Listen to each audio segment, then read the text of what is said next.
I'd been wondering how he was doing, and last time he was doing, doing better, recovered, and hey, guess what? I wrote a record. I couldn't think of anyone else to sing on it but you. That was it. I mean, completely floored and honored. And if anyone he could have chosen, he chose me. So the rest is history, and we started working on it almost immediately. It's the best experience of my life. Yeah, awesome, man. That's incredible. Changed my life. Yeah, totally, man. And last time you guys worked together, the album Alive or Just Breathing, it gained like this big cult following, I noticed on the internet. And I've noticed a lot of people even have tattoos of their lyrics. Yeah. How does that make you feel as an artist? It's unreal. I mean, I get it, you know, because I have bands that I love that much that I would probably do that too. But when it's my words, it just kind of freaks me out a little bit because I consider myself a pretty normal guy. But at the same time, it's absolutely amazing. Yeah, it's got to blow you away. It does blow me away. I never seen this one before, but I always thought it would be a good line for a tattoo. The flesh is temporary, the soul is eternal. Nice. Have you ever seen that on somebody's body yet? No, that's one of my favorite lyrics. I don't have a tattoo, but I might have to get that one. But that's awesome. Yeah, and around that era too, you hurt your voice. Am I correct? Well, yeah. Basically, what it was is this: I didn't know how to use my voice, so I would do a couple shows and not doing it right would damage it. I would get hoarse and lose my voice. So it wasn't any permanent damage. I did have a throat cancer scare back before the last Killswitch tour, which kind of triggered me to thinking about my life and triggered a whole bunch of stuff. Pretty much just unexperienced, didn't know what I was doing. And it took me a bunch of years after that to really figure out my voice. Yeah, you had a bunch of projects, and it was more like you had a rock project going on. Yeah, I mean, honestly, the band Seamless is the one that really helped me find my voice. Yeah, and then it just progressed for you to scream again?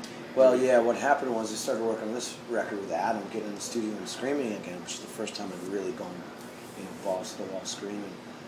And I got to the point where I was doing 6-7 hours straight of this, and the next day I'm completely fine. So I'm like, whoa, I think I figured it out. Oh, wow. So between me and Adam working together, I figured out the proper way to do it. I can't even put into words of how I did it.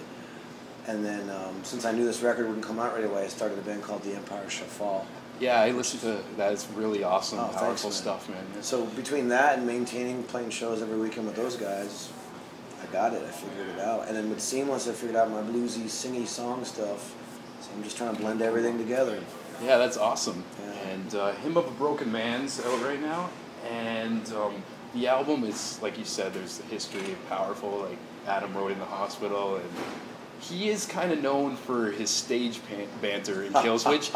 Does he do that with this band, or no? Yeah. No, that was one of the first discussions we had. I'm a real serious dude. He's helped lighten me up stage-wise, but to me this stuff music is sacred. It's very important for the message of what I'm writing to get out. And what Adam's writing too, because he helped me co-write it lyrically too. Yeah. So for us, the message should speak louder than the stage banter. So no capes or statutory rape jokes. No. I always thought, like, if he was doing this on this tour, he'd do the whole little 16-year-old girl joke with track 3 of Hymn of a Broken Man. Terrible. No. I'm pitching material to Adam right now. But, encouraging. Yeah. But honestly, like, it's a powerful record, and I see why, like, he wouldn't do that. But some questions for Adam. We're gonna cut this, so I'll act like a smooth interview guy. But what is the future for Times of Grace? It's a good question. I feel like after doing some touring, you know, we're looking at jumping the pond, going to the UK and Europe, do some festivals. Still trying to figure out the next move for the next couple months, but we're just going to take it to the end of the year and see what happens. And if the demand is still really good and people are still digging on it, then I guess keep it going. Yeah, cool. You know, I think we're just trying to play it smart. Yeah, definitely.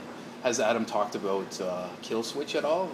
Yeah, there's been discussions, and we got Joel from Killswitch too, so those two have been talking about it, but it seems uncertain. They're talking about maybe starting to write again, but it's hard to tell. It's hard to tell what's going on with those guys, because we're so focused on this now, so... Yeah.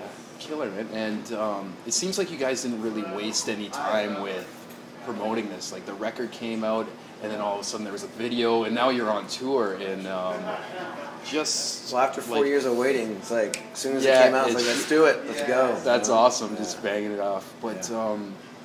also like I said, you guys produced like just like a beautiful, powerful record, Thanks. and this is like an untraditional question, but like with all you guys been through to make this, do you believe that in life everything happens for a reason? Absolutely, 100%. Awesome. And you can't look back and regret. You learn your lessons and you move on. Okay, great, Yeah, great. So, where's the camera? Okay, this is our time. Thanks a lot, Yeah, man. thank Like, you. I appreciate it so much. Oh, right on. Check out Times of Grace. Buy their album. It's out right now. Or if you're lazy, you can just download it on iTunes. You're on tour for a couple more weeks or so? Yeah, well, this is last week. Fucking awesome. Check them out. One love, one truth, one destiny. Peace.